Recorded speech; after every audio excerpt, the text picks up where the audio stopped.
Então, na exposição anterior, de número 2, eu falei sobre o fenômeno ufológico num sentido temporal, onde vimos que o fenômeno é constatado desde uma época pré-histórica, né? Foi comentado lá há 20 mil anos atrás, lá nos homens das cavernas, houve lá registros, pinturas de objetos voadores não identificados, né? UFO ou OVNIs. E até mesmo pinturas ou desenhos de seres que supostamente nos sugerem serem extraterrenos. E também vimos que existe a interferência, né? a relação do fenômeno UFO nas civilizações antigas, a exemplo dos Anunnakis. E também comentei que na própria religião existe aí uma forte influência ufológica também, a exemplo do relato de Ezequiel na Bíblia, das Vimanas, né? Então nós vimos todas essas questões que são introdutórias assim na temática do estudo, principalmente da ufologia científica. E nesta exposição atual, agora de número 3, irei falar sobre os contatos imediatos e também um pouquinho sobre abduções, né? Contatos imediatos e abduções são dois temas chaves também no estudo ufológico. Então vamos lá. Mas antes de efetivamente iniciarmos, não poderia deixar de dar essa ótima notícia aqui do portal UFO, que é o site da revista UFO. A notícia é sobre o lançamento do telescópio James Webb, que foi lançado aí no Natal, bem recente, né? E ele vai iniciar a sua missão de olhar para o início do cosmos, né? Porque quanto mais longe você olha, mais você volta no tempo. É algo interessante.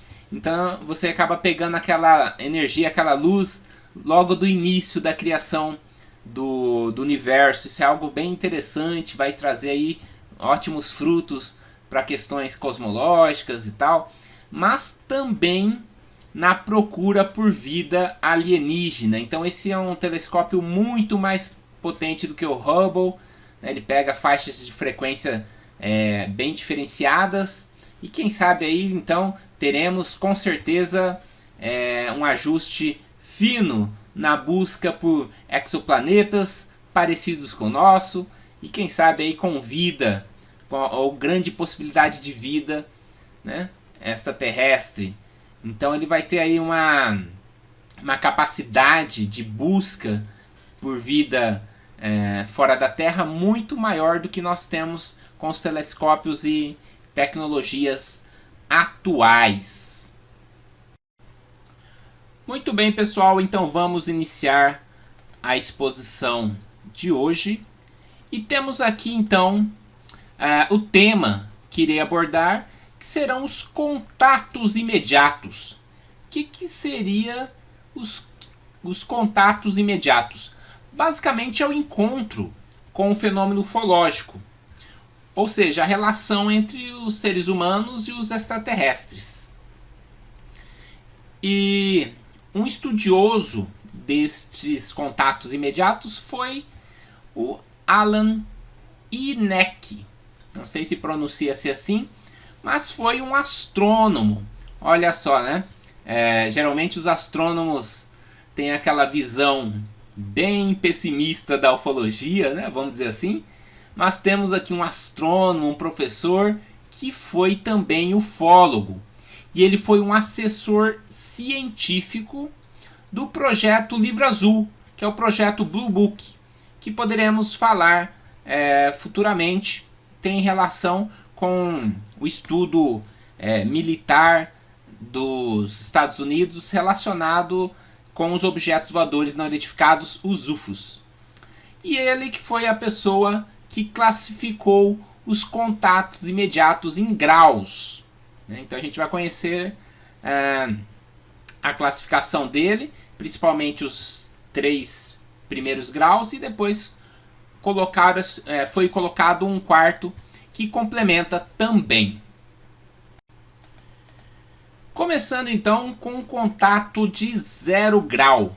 Contato imediato de 0 grau, que é o primeiro, vamos dizer assim, primeiro nível, que é a observação do UFO a grande distância, como esse caso aqui que foi observado, né, um objeto voador bem distante, inclusive pela estação espacial que fica orbitando o planeta Terra. Então, lá muito longe, é aquela observação que a pessoa vê uma luzinha no céu se mexendo. Inclusive, falar em luzinha no céu hoje, nós temos que ficar bem atentos, porque diferentemente da década de 50, de 1800 e pouco, hoje nós temos muitos aviões, muitos satélites, né? O Elon Musk, né, tem aí uma frota de satélites, temos drones, então temos que conhecer todas essas questões para poder saber realmente se essa luzinha no céu é realmente um UFO ou não. O ufólogo tem por obrigação o conhecimento desses detalhes. Então nós temos essa observação que seria o de 0 grau. O de contato imediato de 1º grau é aquele que o objeto já é visto mais próximo, a menos de 180 metros de distância. Então, numa distância próxima como esta, já não é mais aquela luzinha movimentando rapidamente, né, aquela luzinha piscando colorida.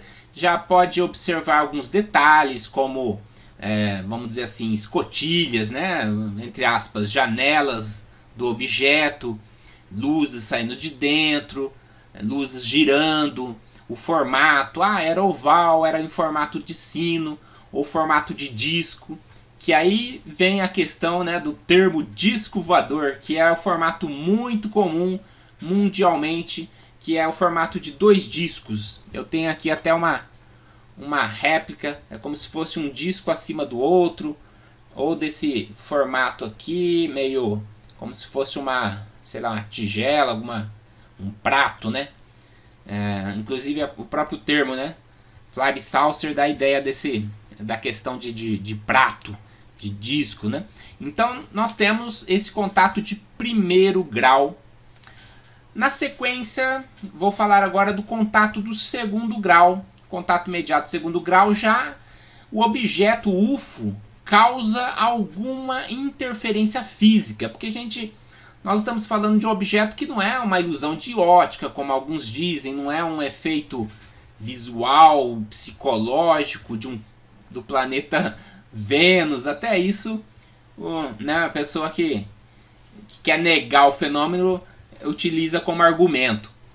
Não, o contato de 2º grau, você tem uma interferência física no terreno, vamos supor, fica ali uma impressão eletromagnética, você pode medir isso com aparelhos, né? Tem uma interferência nos próprios seres vivos, né? Você pode ter ali um animal que ficou machucado, que mudou psicologicamente, o animal ficou diferente.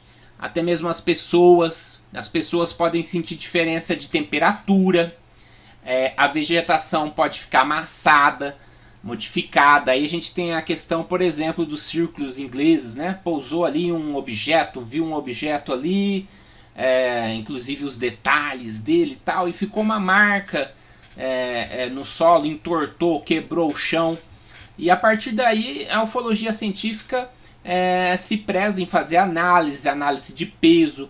Às vezes fica uma grama afundada, coloca-se um gesso para ver ali qual que seria o peso do objeto. Então, existem vários estudos científicos que podem ser realizados com base nessas interferências, nessas marcas que o fenômeno, que o objeto, né, vamos dizer claramente, no português claro, que a nave extraterrestre muitas das vezes deixa ali no solo. Então esse seria um contato de 2º grau. Continuando então, nós temos o contato de terceiro grau, que é aquele avistamento que deixa de ser apenas das naves espaciais, né? Como no caso dos graus anteriores. Você também passa a ter um contato com os seres que estão dentro das naves espaciais. E aí nós temos um grande filme que foi produzido pelo Steven Spielberg, né? Ele teve assessoria também ufológica para poder realizar esse filme, e ficou um filme assim muito um exemplo do que seria esse contato de terceiro grau. E eu tenho aqui uma cena então do filme, né, onde temos lá os extraterrestres, depois foi realizado um contato com seres humanos. E o legal é que o contato não foi feito numa linguagem, foi feito pela música, né? A música é uma coisa interessante, porque a música tem toda uma questão de ritmo, de frequência. Por trás da frequência existe uma matemática. Então foi um filme muito bem pensado, onde houve essa comunicação, essa visualização dos seres. Então esse é o contato clássico realmente que não deixa sombra de dúvidas, né, da presença extraterrena e da interferência conosco. E aí foi adicionado, né, também um contato de quarto grau.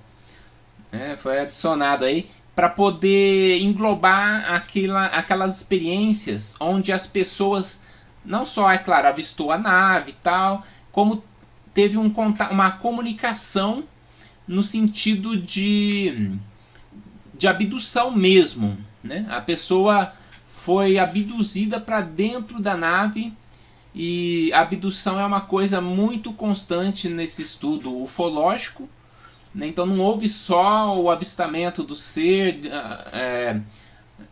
houve também uma comunicação, uma abdução. A pessoa entrou dentro do objeto, né, do disco voador, interagiu, né, com os ufonautas, vamos dizer assim, com seres.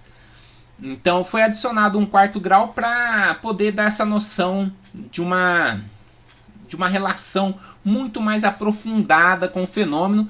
E aqui eu tenho um desenho de uma contatada chamada Bianca de Oliveira, e teve também, ela estava junto com um companheiro na época chamado Hermínio.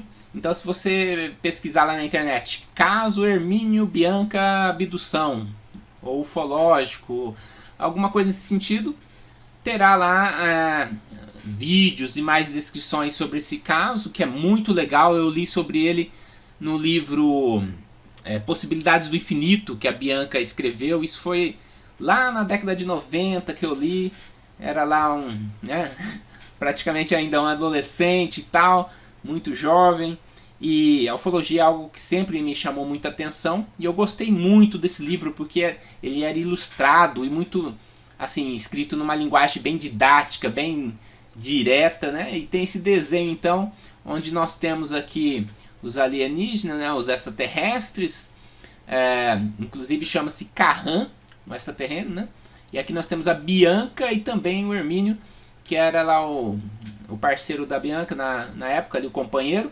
E eles foram abduzidos, mantiveram uma comunicação e contatos lá com os extraterrestres, com seres alienígenas. É um caso muito conhecido na ufologia mundial e brasileiro, né? Bem interessante. Futuramente, provavelmente, eu vou comentar sobre esses casos mais impactantes. Continuando então, falando agora sobre abduções alienígenas. O que seria então uma abdução? É um rapto, né, realizado por inteligência extraterrestre. Como diz aqui no segundo tópico, né, essas inteligências levam as pessoas a bordo de suas naves ou aparelhos voadores, né, UFO, contra a vontade das mesmas. Se bem que existe relatos, né, ufológicos, que os seres convidam os abduzidos a entrar no objeto, né? Entra no objeto, venha conhecer aqui Então, existe casos de abdução que não é contra a vontade. Eu li um livro bem interessante nesse sentido. Então, pode ocorrer aonde? Nos diversos lugares. Na casa da pessoa, nas estradas, no campo. Então, é algo bem clássico ocorrer nas estradas meio desertas, em campo, porque, é claro, né? Qualquer inteligência vai saber que é muito mais prático a abdução ocorrer num lugar mais pacato do que no centro do estado de São Paulo, se bem que na Avenida Paulista, vamos dizer assim, né? Se bem que não é impossível e já até ocorreu nesse sentido, mas é muito comum em lugares mais afastados. E se eu fosse um extraterrestre também, eu iria abduzir pessoas em lugares mais afastados, onde não iria ocorrer tanto impacto, né? É como se nós fôssemos lá, vamos imaginar uma situação, estudar uma tribo de índio. Nós não iríamos lá no meio da tribo onde a gente poderia ser atacado e causar um impacto muito maior na cultura ali, né, do que pegar um índio ali separado que está na mata ali sozinho, pegar ele para conversar, trocar uma ideia. É diferente então a forma de abordagem, né? Continuando aqui, normalmente, né, como diz aqui, já a bordo da nave ou em locais imprecisos, né, que a pessoa não sabe onde está, tais pessoas, que são as abduzidas, né, são submetidas a exames semelhantes aos realizados por médicos humanos. Exames físicos, na vista, exame tipo utilizando de máquinas que a pessoa imagina como se fosse raio-x, coisa nesse sentido. Então, a Bianca, né, do caso Carran tal, tem esse desenho no livro dela, inclusive coloquei aqui a capa do livro, As Possibilidades do Infinito. E então, os extraterrenos, que é muito parecido conosco, então observem que normalmente a gente vê aí na internet falar sobre, como fala, seres bem diferentes que pareciam com, como se diz, com jacaré, com reptilianos, essa coisa toda. Mas no caso, pelo menos na maioria dos casos, mas vou dizer aqui, no caso da Bianca, nós temos lá seres que, se tivessem aqui num shopping, muitas das vezes a gente nem confundiria, né, com um extraterrestre. Eles tinham algumas características, o olho um pouquinho puxado, cabelo assim um pouco para trás e tal, muito alto, mas nada que se difere muito da nossa constituição humanoide. Então foi realizado alguns exames, tanto na Bianca como no Hermínio, né, uma luz passava no corpo e tal, e ela relata tudo isso no livro. Geralmente eles fazem esse exame médico, né? E é bem interessante, existem várias hipóteses do porquê desses exames, né? Uma das hipóteses é que provavelmente, né, a origem da própria humanidade tenha algum relacionamento, alguma coisa envolvida com esses visitantes extraterrestres. E essa basicamente, já dando um spoiler, é o que é comentado no livro da Bianca. Então esses exames seriam uma espécie de acompanhamento, né, da espécie humana. E existe também outras hipóteses, como a hipótese que eu irei colocar agora nesse slide, onde eu coloquei aqui. Em alguns casos, há uma manipulação genética no sentido reprodutivo. Então, olha só que bacana, existe aqui um caso ufológico na minha cidade de Mirassol, né, que o abduzido teve lá relacionamento sexual envolvendo essa questão de reprodução no objeto voador, no UFO lá, né? Então foi uma coisa um caso assim que é bem comum, né? Ocorre com vários abduzidos. E se vocês pesquisarem aí, aqui inclusive é um print de um vídeo no YouTube, só colocar lá caso Mirassol abdução, que vocês vão ver diversos relatos. É um caso que ficou bem famoso aqui na minha terra, aqui na minha cidade, e ficou na verdade mundialmente conhecido dentro desse meio ufológico. Então uma abdução aí de 4º grau, e uma questão bem interessante ocorreu relacionada a essa manipulação genética. Outra questão sobre abdução é que muitas das vezes o abduzido traz marcas e cicatrizes no corpo. Então houve um abduzido chamado Antônio Nelson Tasca, mais conhecido como Tasca aí no meio ufológico. Então se vocês colocarem abdução Tasca, vai vir bastante coisa também na internet. Ocorreu lá em Chapecó. Nós temos aqui a reprodução aqui de uma foto do livro, que também, esse livro eu tenho aqui, é da Biblioteca UFO, da revista UFO, chama-se Um Homem Marcado por ETs.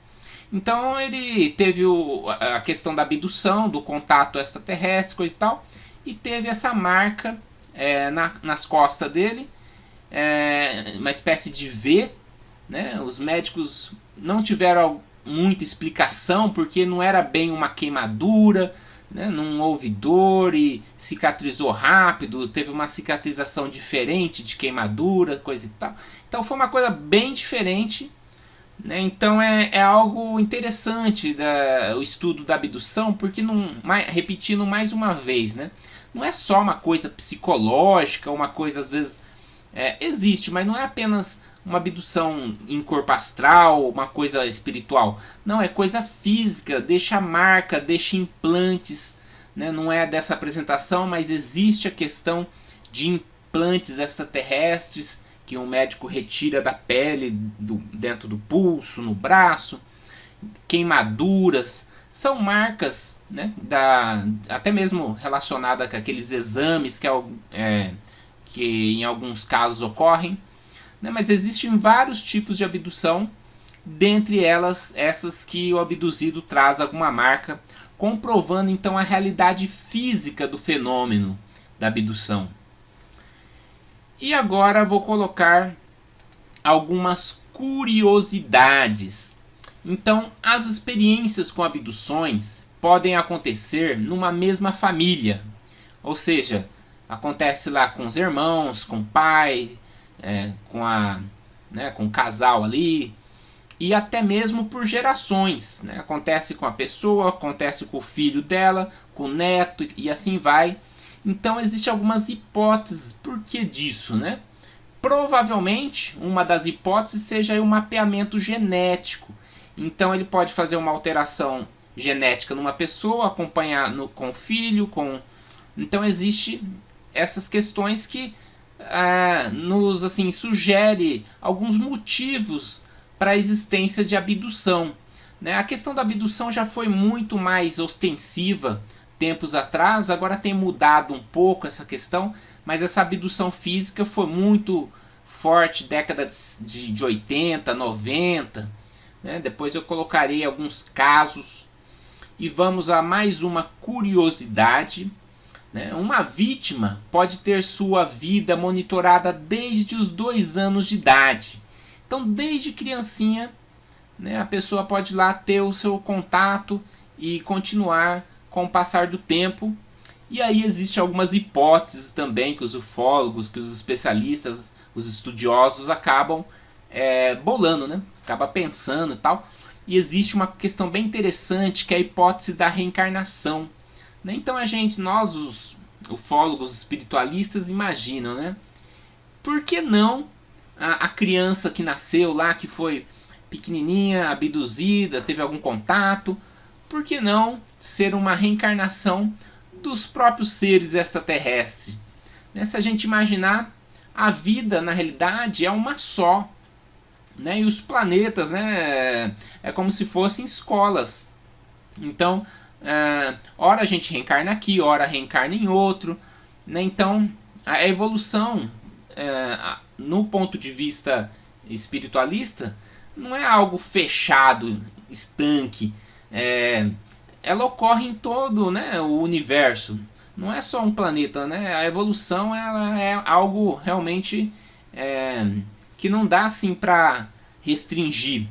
Se a gente for pensar sobre um ponto de vista mais assim amplo, né, de uma divindade que é infinita, então é algo que existe essa questão de, quem sabe, né, o abduzido contatado ser uma reencarnação, né, de uma entidade extraterrestre, de um ser extraterrestre, e nós aqui talvez reencarnamos lá no planeta deles, então desse ponto de vista nós vamos ser o extraterrestre, e na verdade todo mundo é extraterrestre, porque terrestre mesmo, como diz o Wagner Borges, é só o nosso corpo físico, nós não somos o corpo físico, então sob esse ponto de vista nós somos seres extraterrestres, nós estamos aqui temporariamente, né, no plano físico, então existe essa questão, basicamente, vamos dizer assim, desse cruzamento da ufologia com a espiritualidade, é algo que eu venho observado pela própria revista UFO, de uma época para cá, né? Então existe também uma ufologia que tem essa questão da multidisciplinaridade, não ficar só naquela questão científica, partir para outras áreas como a parapsicologia, a espiritualidade, e é algo inclusive que a gente pode estar abordando aí futuramente. Então, já finalizando, coloco aqui a bibliografia Verdades que Incomodam, que é um livro escrito por Alberto Romero, da Biblioteca UFO, né? Então, fico por aqui e até o próximo vídeo.